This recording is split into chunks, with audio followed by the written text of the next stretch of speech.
नमस्कार, मैं हूं आपके साथ निधि वासंदानी और आप देख रहे हैं रिपब्लिक भारत का डिजिटल प्लेटफॉर्म दृष्टिकोण। किसी को भी दुविधा नहीं होनी चाहिए कि इस लड़ाई का, इस युद्ध का अंजाम क्या होगा। हमारी उदारता को हमारी कमजोरी नहीं समझना चाहिए। हमारे दुश्मनों ने वही किया है जो कि अमेरिका के दुश्मनों ने किया है और अब ये अपनी हार के गवाह बनेंगे। आप जानते हैं ये शब्द किसके थे? ये शब्द थे तत्कालीन राष्ट्रपति अमेरिका के जॉर्ज डब्ल्यू बुश के।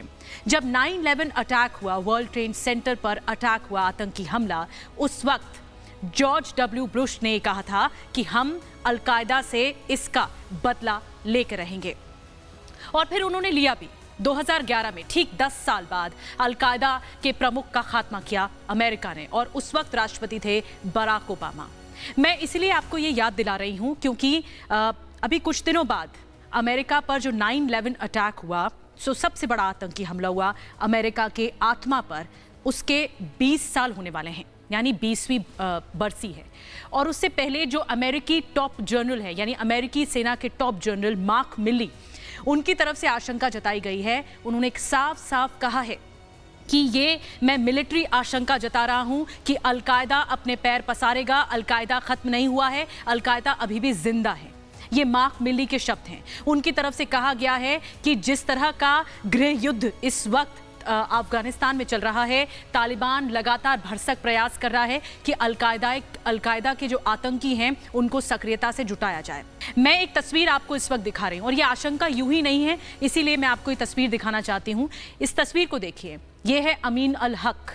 अमीन अल हक 2001 में 9/11 जो अटैक हुआ था, ओसामा बिन लादेन ने कराया था, उसका सिक्योरिटी इंचार्ज था, यानी ओसामा बिन लादेन का दाहिना हाथ। ये अमीन उल हक नांगरहार में हाल ही में देखा गया।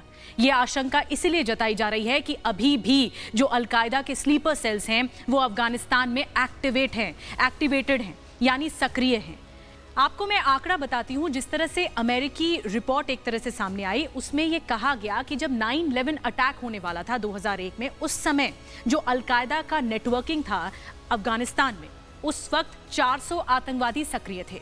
लेकिन अभी हाल ही में एक और खुफिया रिपोर्ट सामने आई। उसके मुताबिक तालिबान राज से पहले काबुल में 700 अलकायदा के आतंकी सक्रिय हैं, यानी वो स्लीपर सेल जो इतने 20 सालों में खड़े हो गए और जो अलकायदा के साथ जुड़ना चाहते हैं।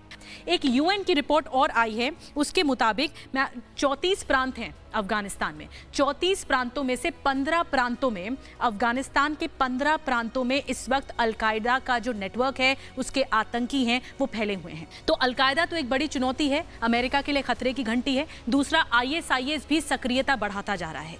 इससे आप समझ सकते हैं कि अगर तालिबान गृह युद्ध के हालात इस वक्त अफगानिस्तान में बन गए हैं, तालिबान सिर्फ चेहरा भर है, सामने एक चेहरा दिख रहा है, वो तालिबान है, लेकिन उसकी आड़ में कई ऐसे आतंकी संगठन हैं जो इस वक्त अफगानिस्तान में पैर पसार रहे हैं। और सबसे बड़ी आशंका अलकायदा को लेकर है। अलकायदा का तालिबान को बधाई देना, तालिबानी राज के सामने आने के बाद अमीन उल हक जैसे खूंखार आतंकी का, जो कि ओसामा बिन लादेन के समय सिक्योरिटी इंचार्ज रह चुका है, उसका सामने आना कई बड़े सवाल खड़े करता है।